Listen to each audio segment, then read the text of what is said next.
cult TV show South Park. South Park. Comedy Central South Park. Have you seen the South Park episode? Yes, I've seen it. I think that every country has one TV show that people hate. But despite that, everybody still watches it. In America, I think that show is South Park. And honestly, from an Eastern European perspective, South Park feels weirdly familiar. Because where I come from, people tell joke about everything. Corrupt politicians? Joke. Economic collapse? Joke. Your house burned down? Also joke. But I think South Park turned jokes to another level. Who did South Park offend? They offended Christians, Muslims, Jews, atheists, liberals, conservatives, environmentalists, celebrities, corporations, vegans, gamers, Canadians. Especially Canadians. I'm sorry, Scott. Could you hold on a minute? Sure. And somehow it still became one of the most successful animated shows in television history. How the fuck did that happen? I think South Park looked at humanity and said, or something like that. And somehow people respected it. Ay, caramba! Bart! Dad! Oh, here's what I was looking for. I know. Let's invent a tree. Back in 1997, television animation changed. The Simpsons and Beavis and Butthead were pretty okay. But here, we were still watching Captain Planet. It was Babushka approved. When South Park first aired, nobody was prepared for it. The animation was basic. The voices sounded like they were recorded with a microwave oven. But those children, they swore more than a tell-never hooker after not getting paid. Hey, don't call me fat, you fucking Jew! Eric, did you just say the F word? Jew? No, he's talking about fuck. You can't say fuck in school, you fucking fat ass. Kyle! Why the fuck not? Eric! Dude, you just said fuck again. Stanley! Who? Kenny! What's the big deal? It doesn't hurt anybody. Fuck, fuckity, fuck, fuck, fuck. I remember when I first saw it. It was like nothing I've seen before. I mean, fuck this show. Give me some more of this. How would you like to go see the school counselor? How would you like to suck my balls? What did you say?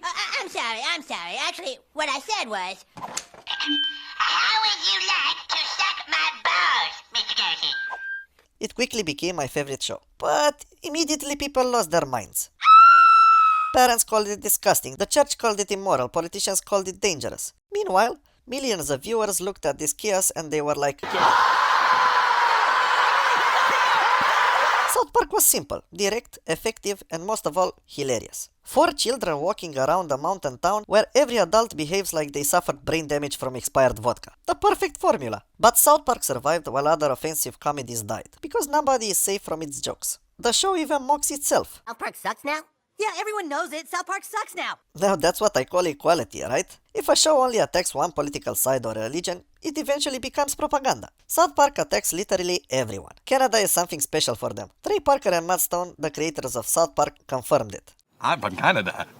And you're like, you are? God gave our land. Like, you know, people live there? Like, yeah, I'm from Canada.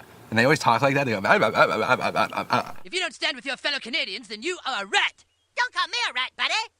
I'm not your buddy, friend. We have sort of a spitting image of a Canadian, you know, and the way their heads sort of flop up and down and everything like a Canadian's does, you know.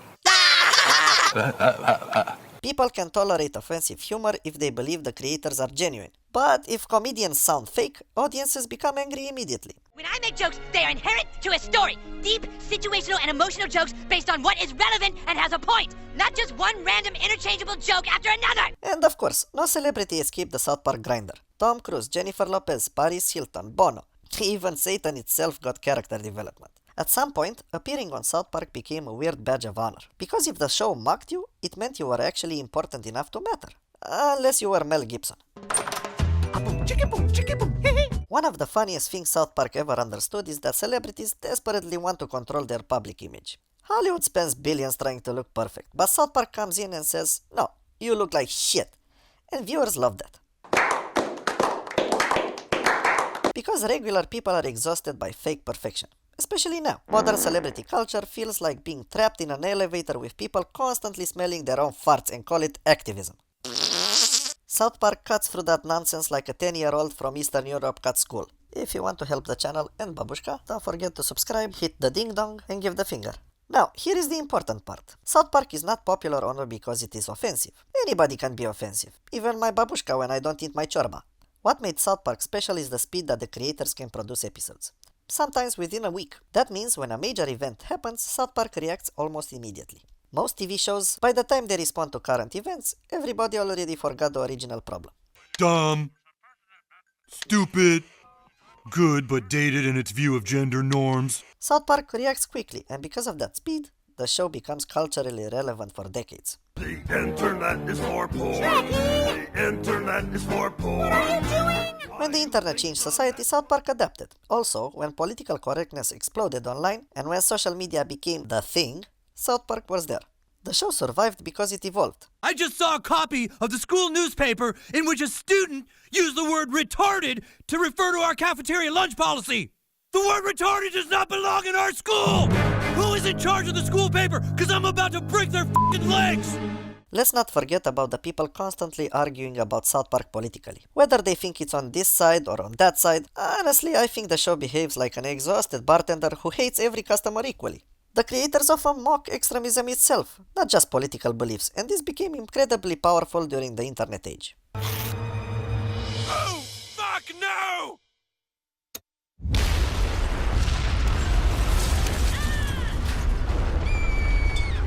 Yesterday, at approximately 1800 hours, terrorists successfully attacked our imagination.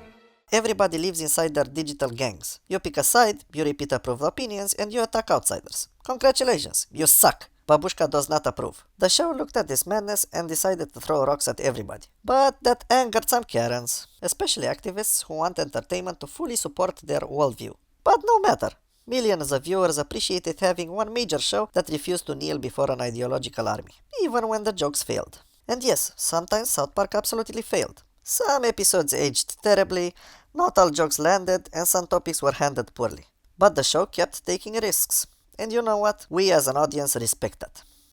The crazy part is that 20 years ago, an episode about internet drama looked absurd. Today, that's just X or Reddit before breakfast. Back then, the politicians saying insane things sounded unrealistic. Now every election feels like somebody gave cocaine to a circus. South Park survived because modern society slowly transformed into a South Park episode. And when reality becomes parody, parody becomes strangely accurate. Even today when I watch old episodes, I think, wait, they predicted this crap? And that's not because Trey Parker and Matt Stone are prophets. It's simply because human stupidity never changes. Somehow, South Park understood this, before social media corporations turned our civilization into a psychological experiment. Do you know how many offensive comedies tried copying South Park? It doesn't matter, because they all failed. They misunderstood what made South Park work. They copied everything but the honesty. Anybody can write fart jokes. My babushka invents a new one every 5 minutes, actually. Yummy, yummy, thank you, Cartman. It's not always about the jokes. South Park actually has a point beneath its silliness. There is an actual argument hidden under the fart jokes. The creators clearly think deeply about culture, even when animating a talking piece of shit.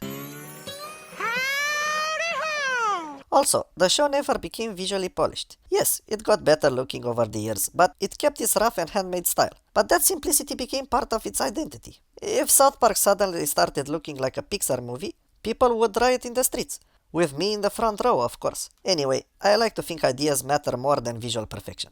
Plus, when Cartman says something horrifying while looking like a walking potato, it somehow becomes funnier. Screw you guys. I'm going home. But Cartman, we're trying to... screw you guys. Speaking of Eric Cartman, we all had one in school. I know I did. He is possibly one of the greatest comedy characters ever created. He is racist, manipulative, cruel, lazy, selfish, and still, viewers laugh because he represents the ugliest part of human nature pushed to absurd extremes. Yes! Oh, let me taste your tears, Scott. Your tears are so yummy and sweet. Dude, I think it might be best for us to never piss Cartman off again.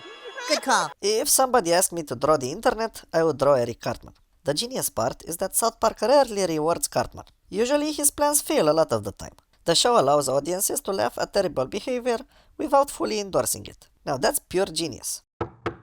Eric, are you all right in there? Yeah, I'm fine, Mom. I'm just in here master debating. Now, let's imagine South Park is not 29 years old and it just released yesterday. Could it survive today?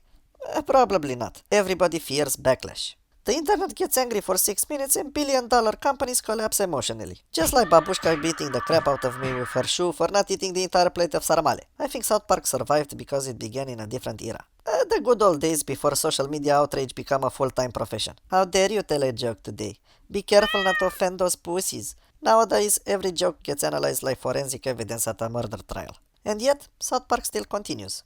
Why? Because the show built cultural immunity. Immunity to bullshit and to those easily offended. Everybody already knows what South Park is. Nobody watches a South Park episode expecting polite educational programming about emotional wellness. It is like walking into a kebab shop and becoming angry because you smell meat.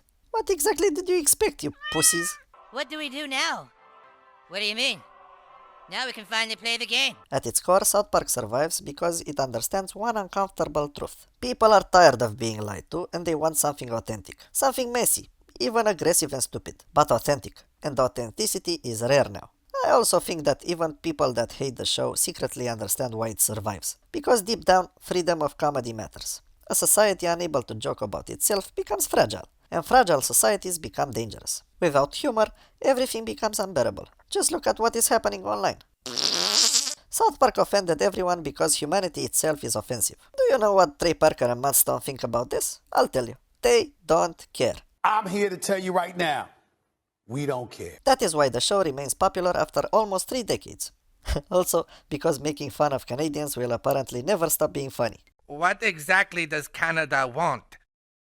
We want more money. More money from where? Just more money, you know. Canada doesn't get enough money. Other countries have lots of money. We want some of that money. Poor bastards.